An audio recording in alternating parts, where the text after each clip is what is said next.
Hello friends, welcome to my channel. இன்றைக்கி வீடியோவில் பார்த்தீங்கன்னா உருளைக்கிழங்கு வச்சு அருமையான சைடிஷ் ரெசிபி பார்க்கலாம் வாங்க. நம்ம சேனலுக்கு நீங்கள் புதுசாக இருந்தால் மறக்காமல் சப்ஸ்கிரைப் பண்ணிவிட்டு கூடவே பெல் சிம்பிளை கிளிக் பண்ணிடுங்க. ஃபஸ்ட்டு ஒரு கடாய் அடுப்பில் வச்சுட்டு 3 டேபிள் ஸ்பூன் தேங்காய், 1/4 டீஸ்பூன் கடுகு, 1/4 டீஸ்பூன் ஜீரகம், ஒரு பெரிய வெங்காயத்தை நீள்வாக்கில் கட் பண்ணி சேர்த்துக்கோங்க. ஒரு பச்சை மிளகா, கொஞ்சமாக கருவேப்பிலை சேர்த்துட்டு நல்லா வதக்கிக்கோங்க.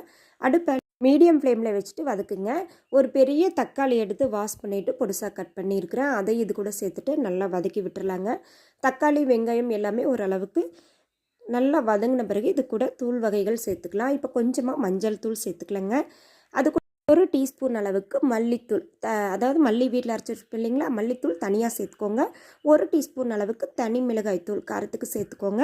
1/2 டீஸ்பூன் கரம் மசாலா சேர்த்துட்டு இந்த எண்ணெயிலேயே இந்த மசாலாக்கள் வதங்கணும். பாருங்கள், இந்த அளவுக்கு வதங்கி வந்ததும் இது கூட இப்போ கொஞ்சமாக தண்ணி சேர்த்துக்கலாம்.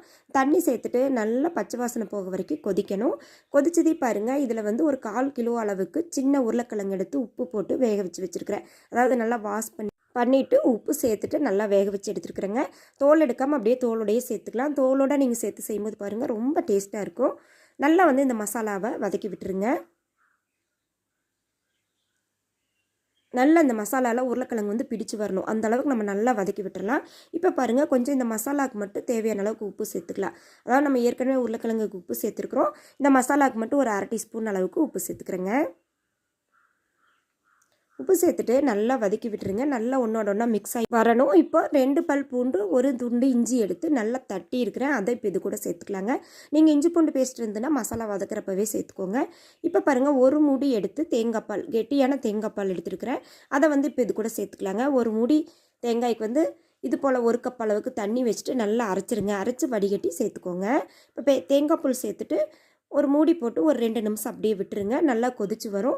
பாருங்க, வீடியோவில் பார்த்தீங்கனாலே தெரியும், நல்லா தேங்காய் பால் ஒன்றோட ஒன்றா மிக்ஸ் ஆகி நல்லா கொதிச்சு ஒரு திக்கான கிரேவி பதத்துக்கு வந்துருச்சு. அவ்வளோதாங்க, நம்மளுக்கு சூப்பரான உருளைக்கிழங்கு தேங்காய் பால் வறுவல் நம்மளுக்கு ரெடி ஆயிடுச்சு. கடைசி ஸ்டேஜாக பாருங்கள், மல்லி இலை தூவி இறக்கிக்கோங்க. இது சாதம், சப்பாத்தி, இட்லி, தோசை எல்லாத்துக்குமே சூப்பராக இருக்கும். நம்ம இந்த உருளைக்கிழங்கு தேங்காய் பால் இந்த மசாலாலாம் சேர்த்து செய்யும்போது இதோட டேஸ்ட்டே தனியாக தான் இருக்கும். ட்ரை பண்ணி பாருங்கள்.